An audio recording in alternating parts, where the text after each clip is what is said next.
Standing at the door to the 20th floor boss chamber, Rina took a moment to take it all in. She then turned to Reo and said, "Whatever happens, I'm grateful to have partnered up with you. And you too, Frin," as she hugged Frin with a smile. Reo chimed in, "Sure, though I can't help but notice you have something you wanted to achieve." Rina replied, "Guess I was caught." "Yeah, there's something." She hesitated before continuing. Although she didn't look like one, she was a half-elf. Reo wasn't expecting that. Rina explained that she was the result of a human and elf mating. She added that she had received word her village had fallen ill to a strange, incurable disease. Her mother was still there. In the message, she was warned not to come back as it was too dangerous, but she didn't want to give up on them. She needed to find the divine herb, that is said to be able to cure any disease. This herb was rumored to only form in high-level dungeons, so there was a very small possibility it might form here. But she needed to get stronger to take on higher-level dungeons. Reo then said, "Don't worry. We'll find it and save your people." For a moment, Rina felt comforted by Reo's words. Before she could say more, she straightened up and said, "Right, let's do this." As they entered the chambers of floor 20, they saw one giant armored statue standing in the middle, its head tilted down and its hands resting on a giant sword planted in the ground. They stood staring at the statue, expecting it to move since it was the only thing there. The statue remained motionless. As they entered further, the door closed behind them, but the statue still didn't move. Rina wondered if this wasn't the boss, then what was going on? As she went to ask Reo, she noticed Frin staring at the statue, growling, and Reo was also staring at it. Before she could ask what was happening, Reo told her to look up at its eyes. "Even though it hasn't moved, its eyes are staring right at us." Rina looked and noticed. "What should we do?" she asked. Reo said, "Prepare for battle. This is definitely the boss. It's been watching us." Rina then added, "Maybe it won't attack." Reo thought about it, knowing a fight against this thing wouldn't be good. Frin interjected, saying, "No, you're wrong. It's assessing us. It's been watching our every movement. It's definitely going to attack." Just then, the ground began shaking as the statue started moving, pulling its sword out of the ground. Its eyes turned red as it vanished from sight. Reo pulled his sword as the giant statue reappeared and swung its sword down at them. Reo managed to block it with his own sword, but the floor beneath him started to sink from the pressure. Rina and Frin quickly moved out of the way and started attacking. The two of them unleashed a barrage of arrows and ice spears, but they only bounced off the giant's armor. While pinning Reo down, the giant went to deliver a kick, but Frin stepped in and froze its foot. Its eyes glared at Frin as it eased off Reo, disappeared, and reappeared in front of Frin to deliver a punch, knocking Frin away. Reo saw this and flew into a fit of rage, lunging at the giant at full speed, casting a barrage of spells. He didn't even realize he was dual-casting both wind and fire spells. The giant blocked with the back of its hand, taking some damage but remaining unfazed. As Reo came in close, it pulled back its other hand that had the sword, ready to strike Reo. Rina noticed this and pulled her bowstring way back, focusing before releasing a single powerful arrow that altered the course of the sword. Reo dodged as the giant disappeared again, reappearing to deliver a deadly blow at Rina. But just then, Reo followed up, using a binding spell to pull the giant's punch down. He grabbed Rina and moved out of the way as the giant broke free effortlessly. Reo landed where Frin was and tried to check on him, but the giant was relentless. It tried to strike down its sword at them again, and Reo just about sensed the oncoming danger. He told Rina to move out of the way as he blocked, then told Frin to return to his shadow and rest for a moment. But Frin forced himself up, trembling, saying, "No, I can still fight." Reo barely noticed how bloody and trembling Frin was due to the pressure of the sword above. While holding off the giant, Reo started dual casting again as Frin forcefully released a barrage of ice spears. The two aimed at the giant's legs, causing it to fall over. Reo grabbed Frin and moved out of the way, reaching Rina and asking for a healing potion. After healing Frin, the giant was already getting up. Reo asked Frin and Rina to stand back for a moment, but Rina disagreed, saying it was too dangerous. Frin, already knowing what Reo was planning, told her to trust him. If anything went wrong, they'd step back in. Reluctantly, Rina agreed as Reo walked toward the giant. Reo stopped and stared at the giant as it stared back at him. Reo's aura began to flare up as his sword emitted a cold, dark wind. A barrage of fireballs and swirling wind spells formed over Reo's head, and as the giant tried to move, it was hit by a barrage of deep cutting wind spells. It showed no sign of pain. It moved again and appeared in front of Reo, ready to strike, but it was hit instantly by one of the already formed fireballs. Before it could react, Reo was already on the attack.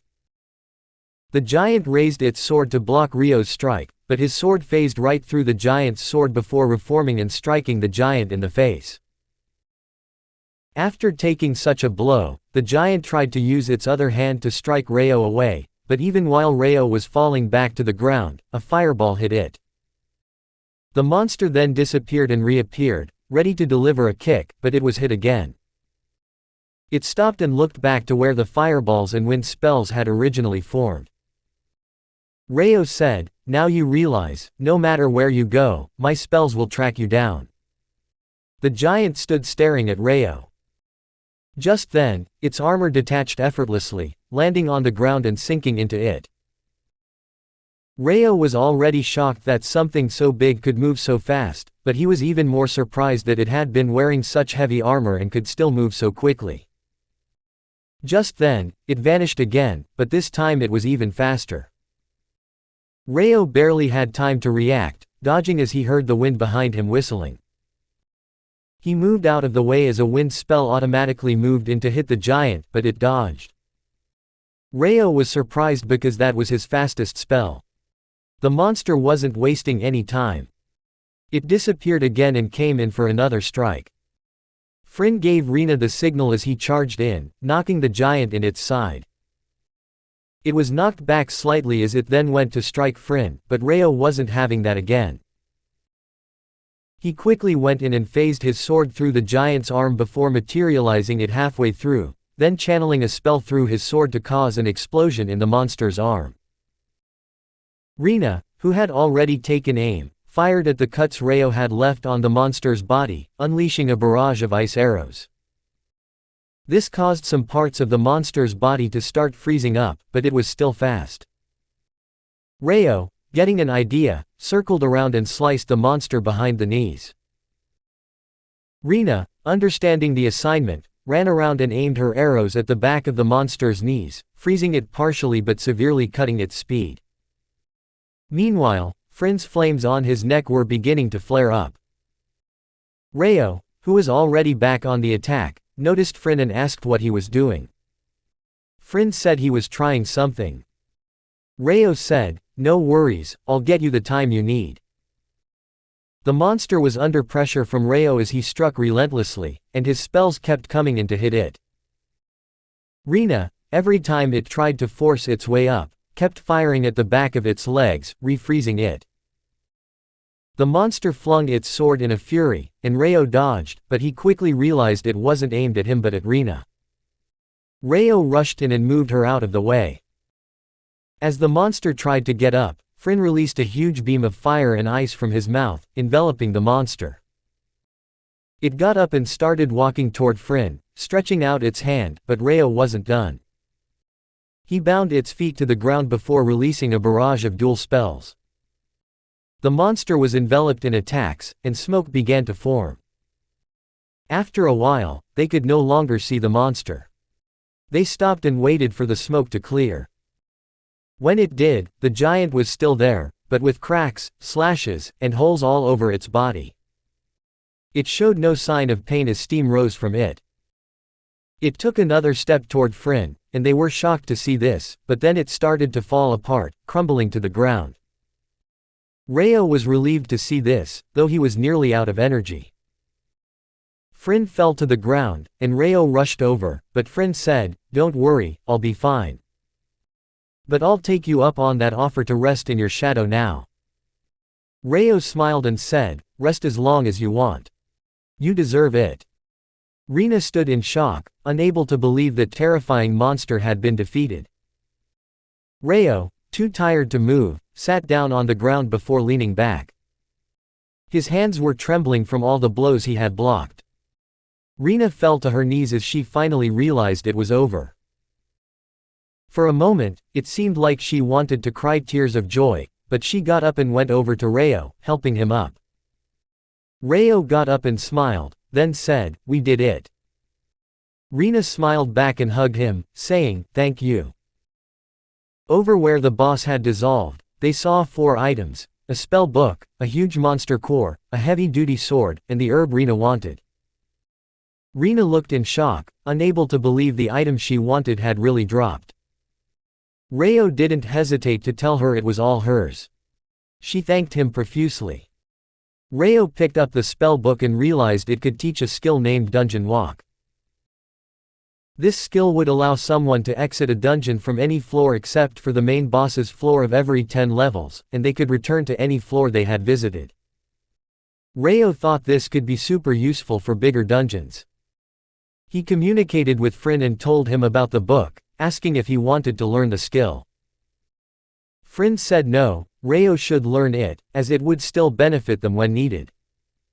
Reo asked if he was sure, and Frin said yes. Reo then replied, "Then I should treat you to something major when we get back." Frin happily shouted, "Yes, that's a deal." Reo reviewed the text and obtained the skill, and then the text disappeared. Rina then went over to the monster core, saying, "This one is even bigger than the last one." Reo came over and said, "Yeah, this seems like it's going to be a struggle to move." He then went over to the sword and tried to pick it up, but to his surprise, he couldn't move it. As he struggled, he yelled, "Come on." But it wouldn't budge. He thought, this is no fair with these heavy items. After looking around to see if there was anything else, they saw a treasure chest. Opening it, they found some items: 2 weapon enhancers, a weapon merger, and a defense buff necklace. Reo thought Rina could have the enhancers, making her bow even more powerful. She wanted to give him one, but he was more interested in the weapon merger item. He asked Rina if she wanted the merger item, and she said no, that was too much, she already got the item she wanted. Reo said okay, then went back to the heavy sword, placed his sword on it, and used the merger item on it. He wondered if what he was curious about would work, and indeed it did. Reo was relieved that he could still pick up his sword. It felt a bit heavier, but it was nothing he couldn't handle. He swung it, and just the wind from it destroyed some nearby rocks. He focused some more to see if he could still phase through stuff, and indeed he could. Meanwhile, Rina had already used one of the enhancers on her bow, and her shots were even more powerful. She asked Reo if he was sure he didn't want the other one, and Reo said no, she could have it. She used the other enhancer, and her bow became even more powerful again. They went back to the chest and looked at the last item, both already knowing who should get it. Once Frin came back out, he would get the defense bracelet. Now ready to leave, Rina placed her hand on Reo, and Reo placed his hand on the monster core. They jumped to the floors where they had left gold and the other items, before jumping to the entrance of the dungeon. Reo thought it was 3 of them that came in, so there should be 3 of them that came out. He communicated this with Frin, who agreed. He also gave Frin the bracelet, saying it was his gift. Frin happily accepted. As for the exit, it didn't resemble anything heroic. They came out with a large portion of gold and the other items, struggling to pull it all out. Luckily, no one was there to see this. When they exited, the dungeon crumbled as it was destroyed. This caught the attention of the town, and some rushed to see what had happened. As the townspeople went to check, they noticed a path of ice leading to the guild. Fryn had frozen a path, and Rayo pushed everything with his wind magic. They used this to lessen the load but accidentally came bursting in through the guild door.